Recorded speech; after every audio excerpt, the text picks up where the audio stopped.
Much for coming to Berkeley. I don't agree with everything that you say, but it's certainly an honor to hear you speak. Well, thank you. I appreciate it.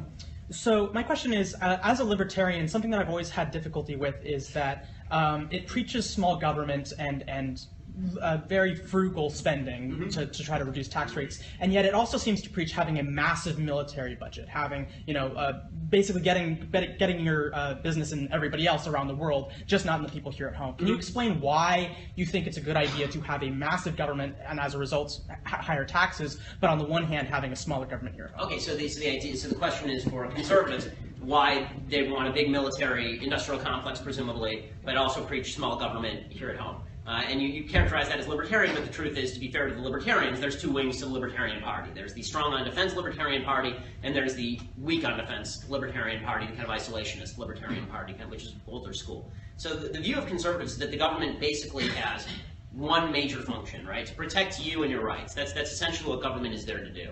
And protecting me involves, for example, having a police force. Protecting me from threats, foreign and domestic, is one of the obligations of the President of the United States. So the goal is that so it depends on how much of a threat you think is extant outside the United States. I think that there are significant threats to American interests all over the world. When you're the big dog, there are always threats to you all over the planet. And this is why, for example, I don't treat the government protecting me from my own stupidity in the same way that I treat the government protecting me from external threats like terrorism. And one of the things you'll hear from President Obama is that more people in the United States are killed, drowning in buckets of water every year than are killed by terrorists. Yeah, well, the federal government has no moral obligation to prevent me from falling into a bucket of water. That's me being a moron, right? They do have an obligation to prevent people from coming across the sea and crashing planes into the building where I'm working. So, the question is really what level of military might is necessary in order to protect us, and I think we can actually have good conversations about what that constitutes, where military is properly deployed, but the kind of completely anti-military, we can have a small military routine, in a world where terrorism is so rampant, and a world in which American interests are so diverse, I think that we do have to protect our interests. So I'm very much in favor of a strong military. Also, I think that the stronger our military, the less chance anybody screws with us. I want to know more about the Zoe Tur charge and what happened after. Oh, okay, so in order to memorialize what had happened, I went down to the police station and filed a battery charge.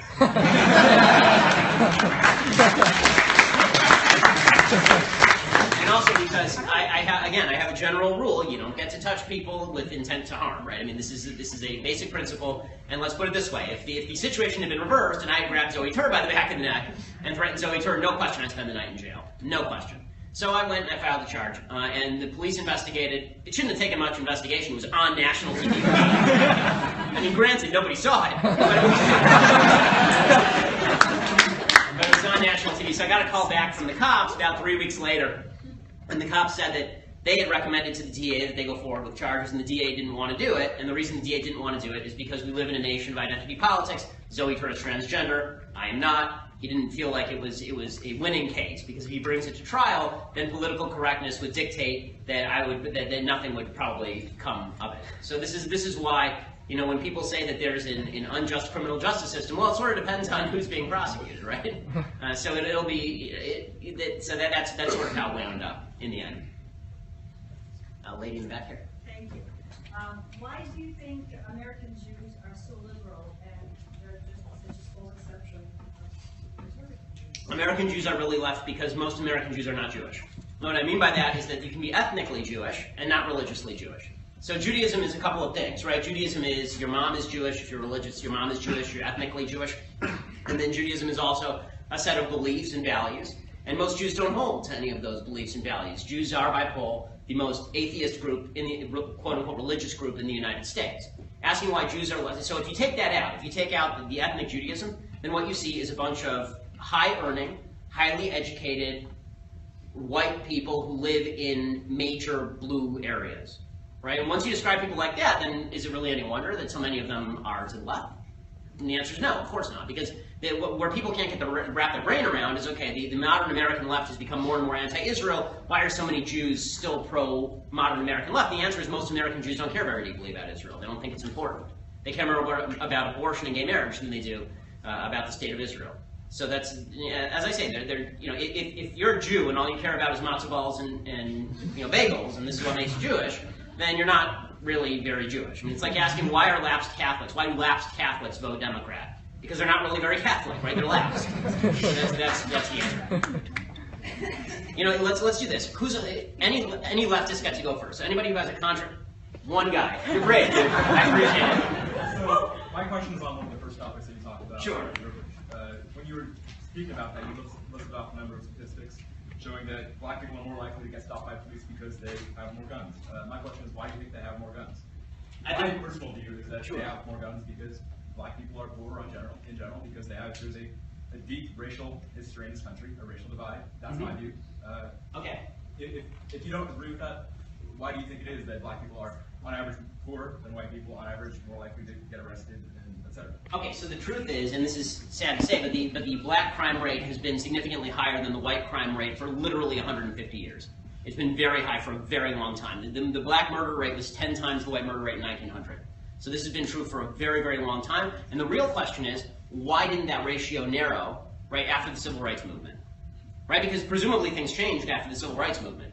So, and why exactly is it effect of white privilege when black people kill black people, which is the majority of people who are killing each other, right? The vast majority of black on black, the vast majority of black crime is black on black crime, right? It's not black on white crime. So the idea that it's you know, and it also doesn't match up with poverty rates. Poverty and crime don't match up as well as people would like them to.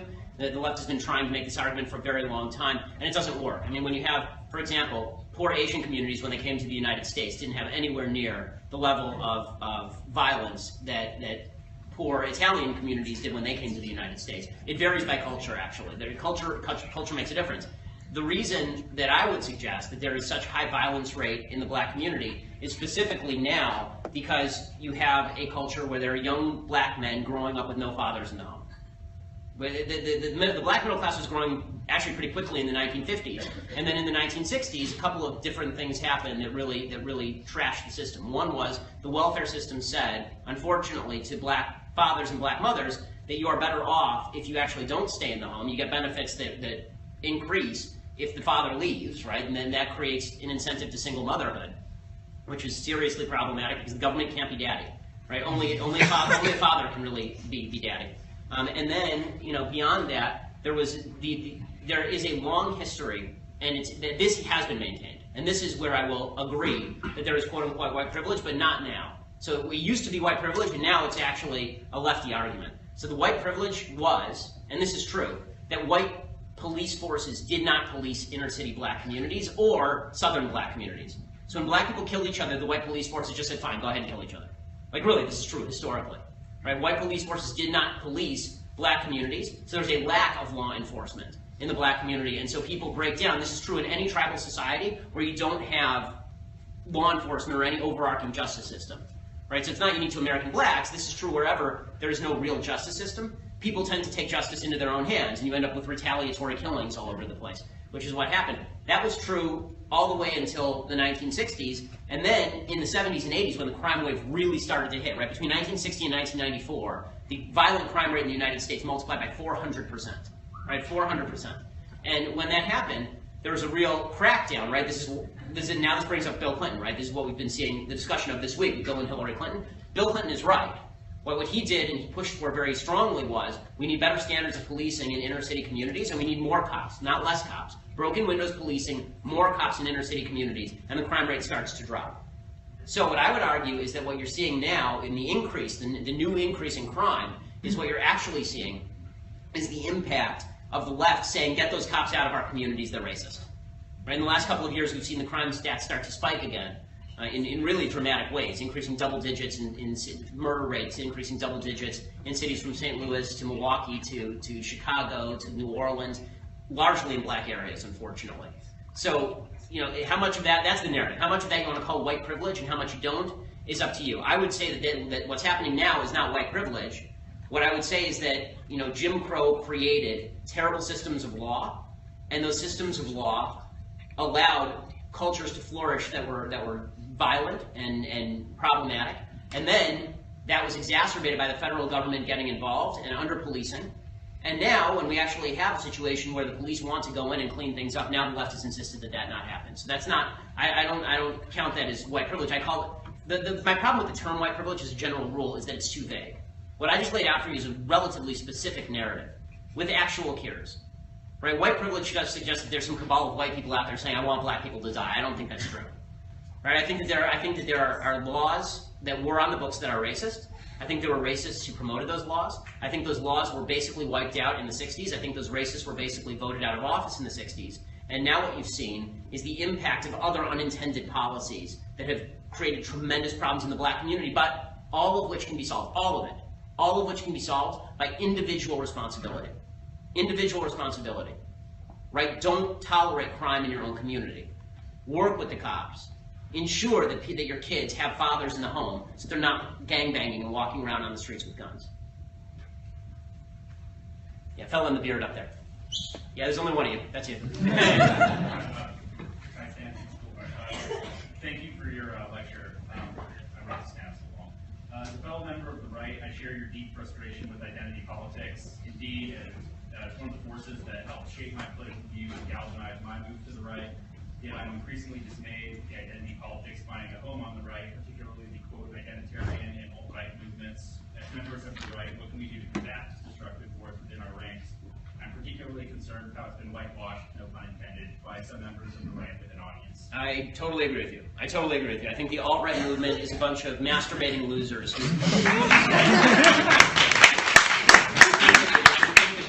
think that they are transgressive because they are douchebags. And there's a difference between being politically incorrect and being a douchebag. Right? This is the thing that really upsets me about the alt-right. First of all, I don't think they're right. I don't think they're actually right-wing. Like, I think that a lot of the alt-right are people who believe in high trade, like trade protectionism, which is not a right-wing policy. They believe in big government policies that benefit particular groups, particularly white folks. Right? This is not a right-wing movement. It's just a reactionary movement, which is different. Right, I agree with this. I agree. It's the European far right, but I don't think the European far right is traditionally American right. Right? I think that they're big government xenophobic, anti-immigrant groups in the European Union. Some of which, some of the opposition to immigration is fully justified on certain grounds, but not on the grounds of we have to preserve the number of white people in the society. That's an idiotic claim. Why is skin color relevant? How about we have to preserve the number of Western people who believe in Western ideals in the society as opposed to skin color? The alt-right movement mixes up being politically incorrect with just being terrible people. And again, like I've said a number of politically incorrect things tonight, including the fact white privilege doesn't exist. It's the impact right now that we're watching of bad individual decision making. This is politically incorrect. And the way you can tell it's politically incorrect is because Bill Clinton said it, and then his wife had to throw him right under the bus. But the alt-right's idea of political incorrectness is here. I'm going to make a meme with a stereotypical 1855 Southern cartoon with a black guy, or I'm going to grab a Der Stürmer cartoon and tweet it at Shapiro. Right? This is really transgressive, and it shows how cool I am.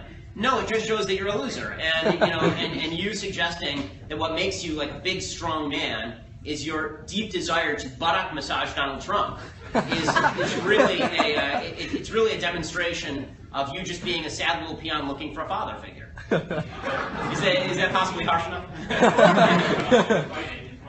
The only way to fight it is to mock it and to call it out, and I don't think that it's worthwhile humoring the people who push this forward. I mean, I've called it out about as strongly as I possibly can over and over and over. And I've fought my entire political life. I have fought against the idea that conservatism is a movement of nativists who hate black people and hate Hispanics and are xenophobes and bigots and all the rest of this. I don't believe that's true. I don't believe that's true, and I don't believe these people are part of the movement that I am part of and part of the movement that I hope to build. In fact, I think all they do is give the left exactly what they want, which is the stereotype of conservatives that they've been pushing for literally as long as I've been alive and long before that. They're not doing anybody any favors. This is my big problem with Trump. I think that Trump plays into, I think that Trump is everything I have fought against conservatism being. He is destroying, and he's bringing along with him a lot of people who consider themselves conservative. And I would just ask them, what about Trump is conservative? That doesn't mean everything he says is stupid, although 90% is. It doesn't mean that all of his policies are bad, although he doesn't even know his own policies, right? His policy advisors who write them. It doesn't mean any of that. Like a broken clock is right twice a day. I would say that Donald Trump is about half broken, so he's right 4 times a day, right? But the fact is that what Trump has done is he has dragged the conservative movement kicking and screaming toward a group of people who actually believe in bigger government, who believe in a certain nationalism not based in philosophy, but based in just pure nationalism, which is not something I am for. Right? I believe in nationalism for the United States because we actually are an exceptional country based on certain foundational principles. Donald Trump believes that America is exceptional because we're here. Really, like this is if you ask him what makes America exceptional, he'd have a hard time telling you, except that Americans live here and Americans are special. I don't believe that Americans are genetically more special than any other group of people. I think that the ideals that drew literally tens of millions of people here are what's special, and that's why we've always had such a great record of drawing the best and the brightest from across the world. This is why the welfare system has done so much damage to immigration. Right? It used to be that you come to the United States, the idea was you come here to succeed.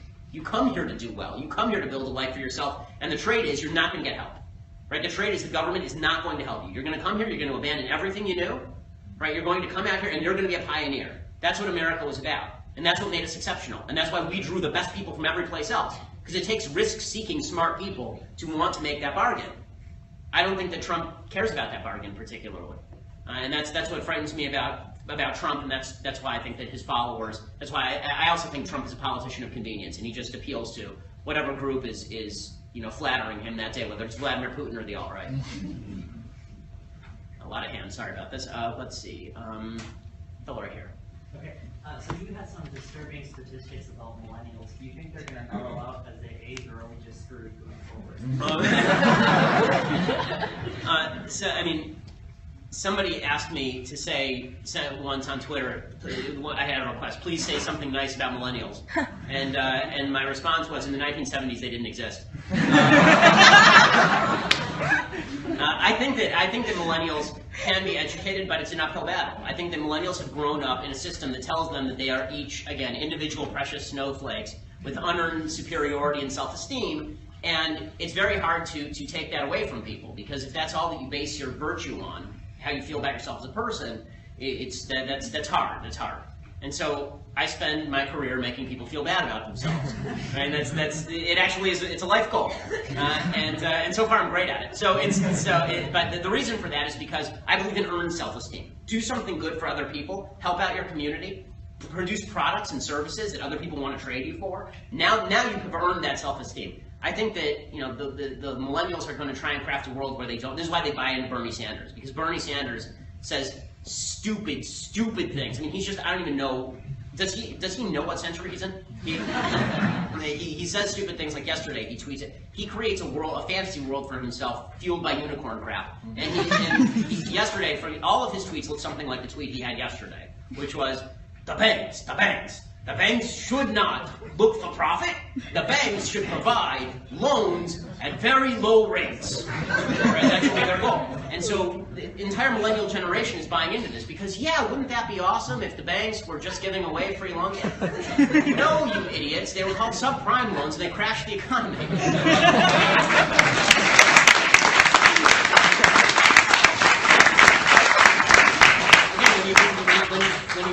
When you grow up, the richest people that God ever created, okay, in the richest society that God ever created, and that mankind ever created, when you grow up in that society and you live off the fat of the land, teenagers want to rebel, young people want to change the world. What if the world's pretty good? What if the United States is a pretty good place? Will they mellow out? I would have said that they would mellow out when they get married and have kids, except they're not getting married and they're not having kids. Right? Getting married and having kids does mellow you out a little bit. You should have seen me before. So I am by nature a pessimist, which is convenient for me because it means that I'm always right eventually. Right? but I think that I do think that most people have never been confronted with ideas with which they disagree, which is why I think it's important to have discussions like this one. I think that there is hope, but it's going to take all of us anybody who believes in these freedoms, you're going to have to walk toward the fire, and you're going to have to wrest away that unearned moral superiority from people. Because that's what they rely on. They don't have to rely on knowing anything or doing good things. They know they're better than you as a human. And when you take that away from them, then they actually have to start rethinking, okay, well, what would make me better? What do I do that's so great? Are you a feminist?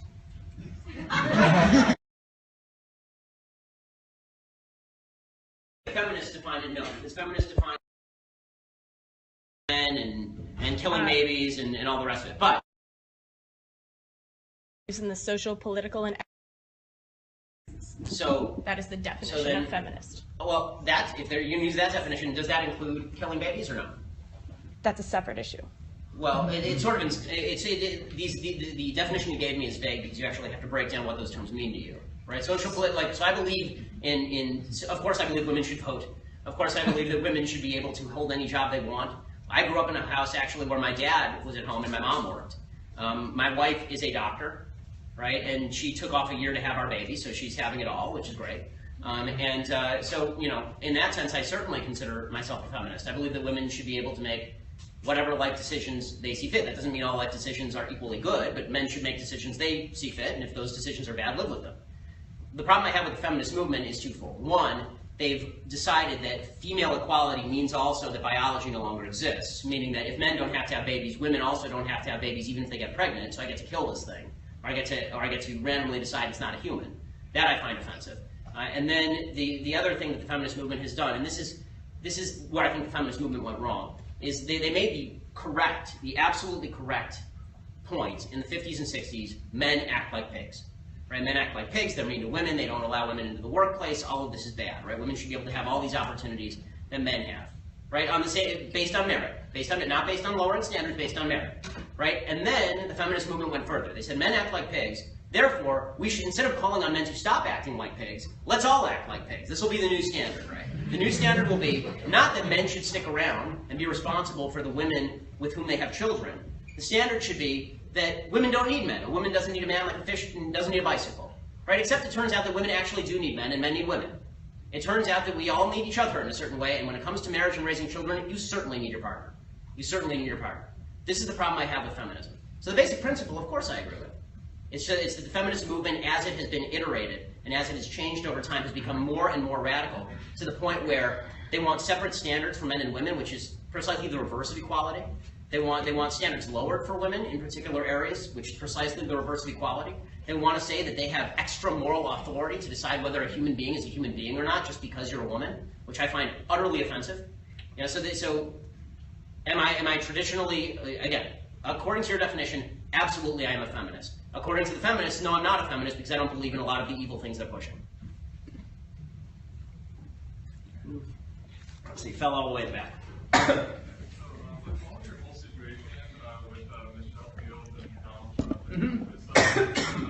Since the video came out, has your viewpoint changed on that at all? No, my viewpoint was always that Michelle said that she got grabbed, she got yanked, she got bruised. End of story. Donald Trump's campaign manager lied about it. That is what it is. You don't lie about grabbing and bruising a woman. End of story. End of story. That's the whole thing. But you said it's intent. Assault is intent. Didn't you just mention? Assault is not intent. First of all, it wasn't assault. It was simple battery. That's what was charged in Florida. I'm not the police, right? A simple battery. Assault is a threat, right? That's what assault is. If I walk up to you and I raise my fist to you and then I say I'm about to punch you in the face, that's assault. If I punch you in the face, that's battery, right? That's the legal definition. It's the basic law. So it is a battery. An unwanted touching in Florida law is battery, right? The only reason Michelle filed the charge in the first place was specifically because all the Trump supporters had said, including Lewandowski, that it never happened, that she made up the bruises, and so she went in to memorialize all of this, which is very often what happens in these sorts of situations. So she went in to memorialize it, and the police carried it forward, which is their decision, right? By the way, the prosecutor, they're making a big deal out of the prosecutor as a Democrat. The prosecutor hasn't even taken up the case yet. Right? Now, unless you're willing to say that the Jupiter police are politically motivated to get Donald Trump's campaign manager for whatever reason, then that's number one. Number two, the idea that this is like some grand conspiracy theory, that Michelle and I cooked all of this up. This is the shittiest conspiracy ever. Okay, it's legitimately like, so our conspiracy was, presumably, right, that I would find out 24 hours after this happened that Michelle was being browbeaten by certain people not to speak about it because they were allied with Trump. And the conspiracy was that Michelle was going to go to a rally as assigned by the most pro-Trump outlet on the internet, Breitbart, right? And she was going to go there, and then she was going to stand close to Trump with her pen bombed, right, as Trump said, threatening him in her high heels and 90-pound weight, right? She was going to stand right next to him, asking him some questions, knowing full well that his campaign manager, the Medal of Honor winner, Corey Lewandowski, was going to swoop in like Jack Bauer to prevent this nuclear bomb from going off and grab her by the arm and yank her back. And not only that, She also cooked up with Ben Terrace from the Washington Post to cover all of this because it was all false, but Ben Terrace was in on it also for no reason anybody can suggest. And then we had also cooked up, I mean, this is how clever we are, we Jews.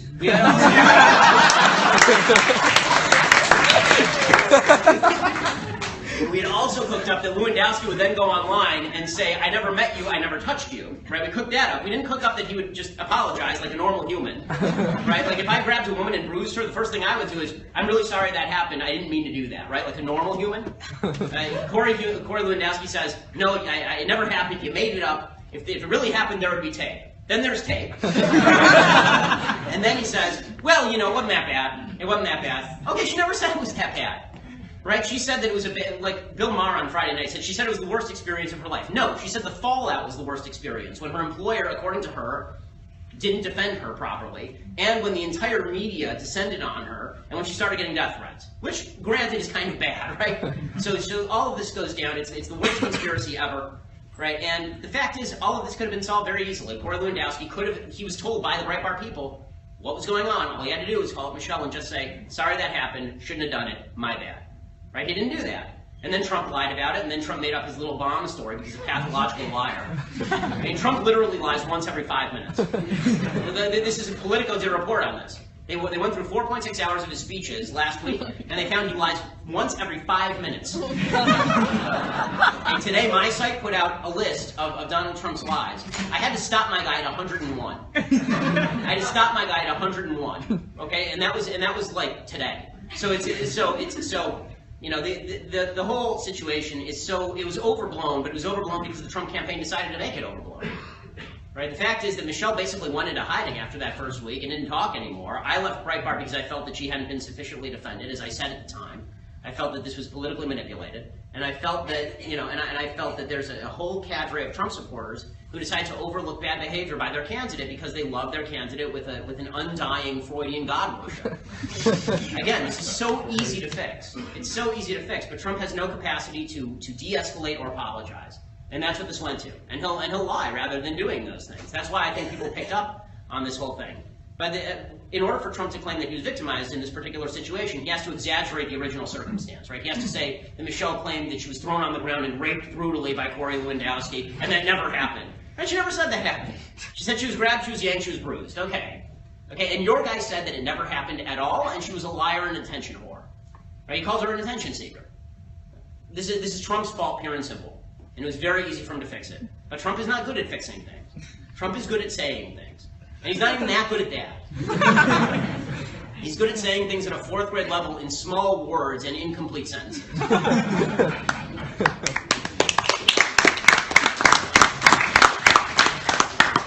Back there.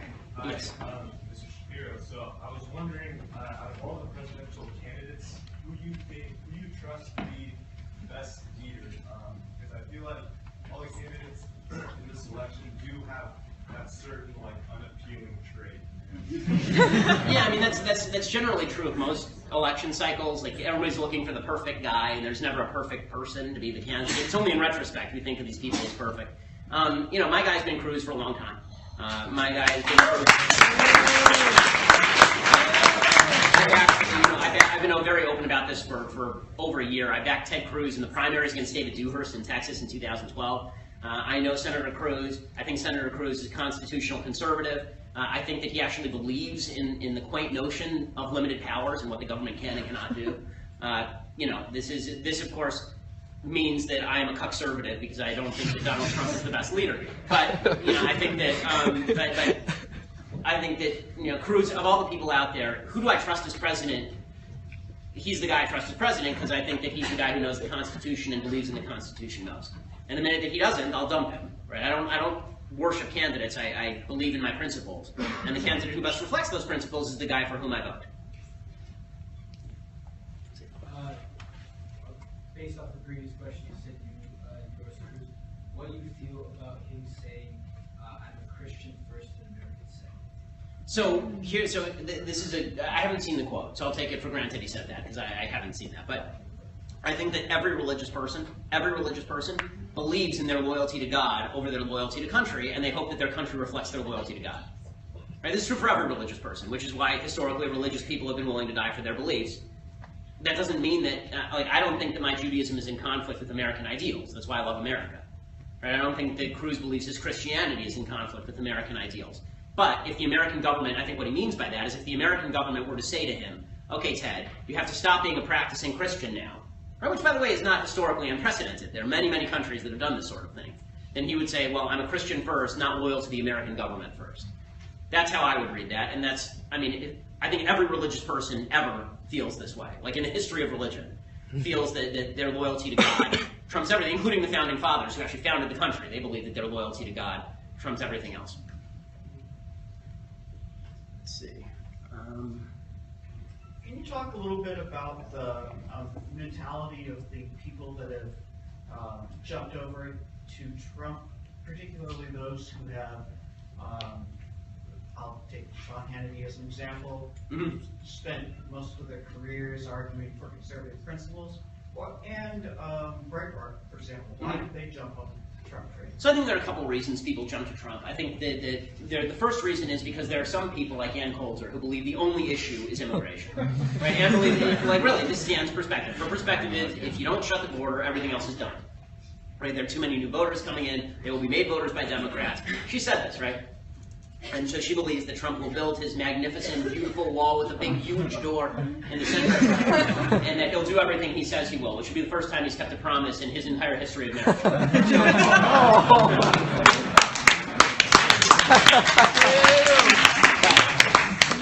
And would be a shift from what he said 2 years ago when he said that Mitt Romney, or 4 years ago when he said Mitt Romney was too harsh on immigration. But she believes that and ignores the fact that he said he would be flexible, and it ignores the fact that Donald Trump is a pathological liar. But, okay, you believe Donald Trump is going to be the greatest on immigration. That's one reason.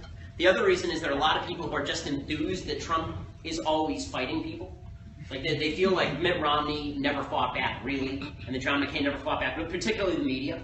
There's a feeling that Trump whacks away at the media. The problem is that that extends to everyone. Right? So Donald Trump, I've said this since he jumped in the race, Donald Trump is a hammer in search of a nail. Right? Sometimes he hits a nail, sometimes he hits a puppy. Lately, in my view, he's basically been on a puppy hunt. Like he's only hitting puppies. Like the last time he hit a nail was a long time ago.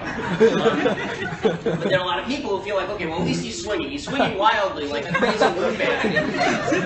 And he'll be the guy who Hillary doesn't want to fight. He's the only one who can win, not because he's popular, but because in a fight he can land a lucky punch with Hillary, right? So that's the view, is that he's a winner, he always wins, No, but that's the view, is that he's a fighter. Okay, I think that that's overblown. I think that he's puerile. I think he's a child. I think that the media has not even begun to open up on him yet. I mean, how many of you have heard the quote from Donald Trump that women ought to be treated like shit? Which he apparently said directly to New York Magazine, or was reported by New York Magazine in 1988. That will be the headline in the newspapers from the day he gets the nomination to the end of the election cycle. Yeah. Right? And that'll be the kinder stuff they're bringing up about him. Yeah. I mean, they could be bringing up about him as talking about the breast size of his 1-month-old daughter, right? Which he also did. He's a weirdo. But I think those are the reasons why there are so many people resonating to Trump. And then there's a real reactionary side to the conservative movement that has sprung up in the aftermath of the left constantly attacking us. So we feel like the left is constantly attacking us. They're constantly attacking us. So if they attack us, we have to defend whatever they attack. And generally, that's not a horrible rule, except once in a while, the left isn't totally off base. Right? The left feels like, okay, you know, the right feels like, okay, they were all attacking Sarah Palin. There was this resonance with Palin, too. They're all attacking Sarah Palin. They're saying she's stupid and she's ignorant. She doesn't know what she's doing. We have to defend her. This is unfair. Well, some of the attacks were unfair, and some of them were attacks on a lady who, you know, is now doing freestyle rap during her campaign speech.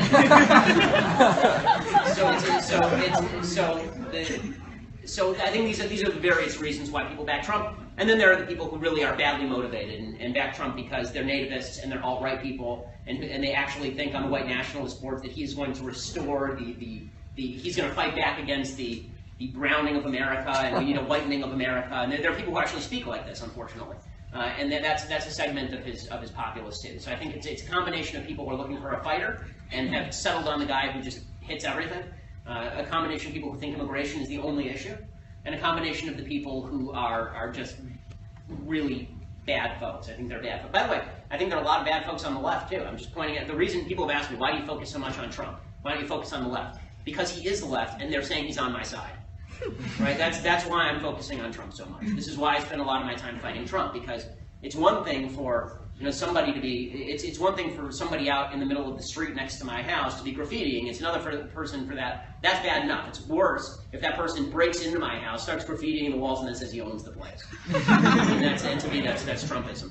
One more. Sorry, I will go all night with this. Let's see.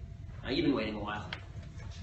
So aside from the 2016 election, the New Deal basically set the precedent for how government should operate and put way to like Medicare, Medicaid, all these sort of like big government sort of exploitation of the people-ish, I guess.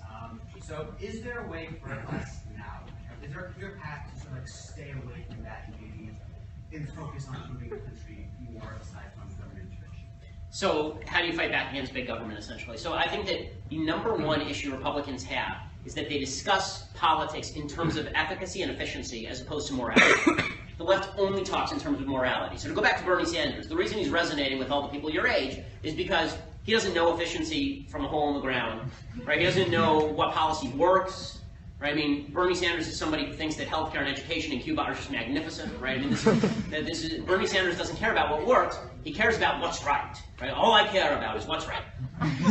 What's right, of course, means breaking into your house and stealing half your crap and telling you you deserve it. But Bernie Sanders' view of the world is to constantly speak about morality. Hillary does it too. She just does it poorly because she's the spawn of Satan. But, I got to tell you, this election, if Trump is the nominee, I've said I'm never Trump, and I'm certainly not going to vote for Hillary. That's because you cannot force me to make a choice between the Antichrist and the spawn of Satan. I'm just not going to do it.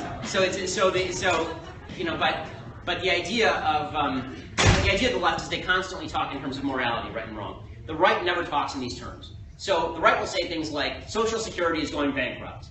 True. Social Security is not going to support you when you're 65. First of all, we're all going to live beautiful and die young, right? We're young. So we're never going to hit that age, right? That's the idea, is that we're all young. Nobody has thought beyond the next 2 years, right? You're still not, your parents are still paying for you, for God's sake. So the idea that Paul Ryan has is going to come to you and he's going to appeal to you on the basis of an entitlement that's going to expire 45 years from now is a little bit far-fetched. You have to make a moral argument, which is no one has the right to steal your money, right? They don't have the right to, and you don't have the right to steal anybody else's money. Stealing other people's money, voting for somebody to put a gun to your head and take your cash, this makes you a bad person, right? If you and I and Bill Gates are in a room, and you and I decide to vote to take all of Bill Gates' money, that doesn't make us anything other than thieves, right? We are thieves, and that makes us bad humans, right? So every argument ought to be couched in terms of morality, and this is particularly true with big government. The thing I hate the most from the right is this constant refrain, yeah, socialism, it's a great idea if only it worked. It's not true. It's an unbelievably morally shitty idea. It's a terrible idea. Socialism...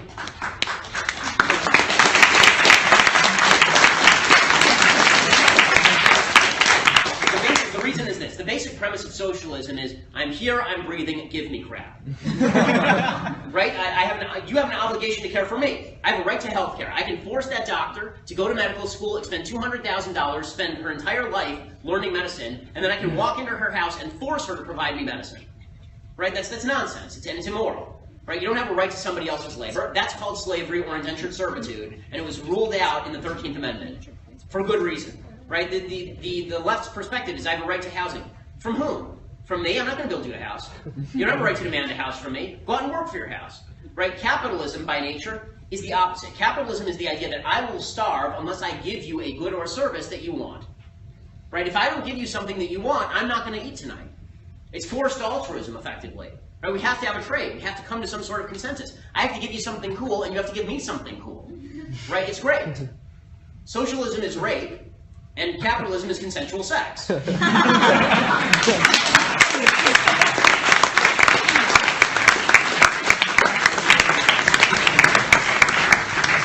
we spoke in those sorts of terms to young people, that's something they would understand much better than Social Security. I mean, young people our age don't want to hear. If you were citing, the minute you knew Mitt Romney lost the 2012 election is when Mitt Romney said that the real question was, if you just lowered the top marginal tax rate by 2.5%, how much would the GDP grow? What? What? Yeah, I mean, well, you know what we understand is, this is true for young people, old people, everybody. Well, we understand, I'm going to borrow a line from my friend Jeremy Boring, who's a filmmaker. What he always says is, you can always tell the good guy and the bad guy from a narrative. You have to tell a story. What's the story of our politics? When you watch, and generally you can tell the narrative from who's the bad guy. In any movie, you'll find the most important character is the bad guy, not the good guy. And everybody plays off the villain. This is why the left is really good at making the right the villain. The reason the right has lost every presidential election since 1988, basically, right? They only won 2000 because of the Electoral College, and 2004 was a wartime presidency. The only reason for that is because during the Cold War, the right argued that our real threat was this evil empire, this external enemy that was going to nuke us. And the left argued that the real threat to the United States was the right. So when people felt more threatened by the Soviets, they voted for the Republicans, and when they felt more threatened by the right, they voted for the left. After the fall of the Soviet Empire, the right is still, the right refuses to say that the existential threat to the United States is the left, which is true. And the left continues to say that the right is the existential threat to the United States. So we're the villain in this little play. Right? We can say ISIS as much as we want, but the average American doesn't fear ISIS as much as the idea that the right wing is going to storm in their Bible in hand and force them in a theocratic manner to do what they want. Right? This is what most Americans fear more than the reality of somebody storming into their business place, Quran in hand, and shooting them. Right? So the fact is that because the right doesn't discuss politics in terms of good and evil, it's a problem. I mean, the Star Wars analogy is the one my friend likes to use. He says, you know how you can tell that Star Wars is beautifully done because Luke Skywalker is legitimately the most boring hero in all of film. It's really boring. He's so boring he ends up alone on an island, and no one cares. Right? But the reason you know Luke Skywalker is the hero is because the first Star Wars movie opens with a giant, unbelievably large Empire ship flying over the camera for 8 minutes, right? And then a tiny little rebel ship, this is how you know they're the good guys, right? Getting sucked into the maw of this giant ship. And then if that weren't good enough to tell you who's the hero and who's the villain, then they blast open the door and this giant 7-foot-tall guy, dressed all in like a Nazi stormtrooper suit, walks up to somebody, picks him up by his throat and strangles him for no reason. Like, oh, maybe that's the bad guy. Right? So, and then when you cut to Luke Skywalker, he's a whiny teenager who's just looking to go down for some power converters. Right? But he's the good guy because you know who the villain is. Republicans don't understand this, so they talk about efficiency as opposed to talking about who's the good guy, who's the bad guy. In every political narrative, there is a good guy and there is a bad guy. At least when it comes to broad-scale political narrative and not to getting to the best policy. If you want to have an open discussion about what's the best policy, then you can talk efficiency. If you want to talk about winning politically, the way you win politically and win hearts and minds is by explaining that the left is immoral, not just wrong. Thanks so much. I really appreciate it.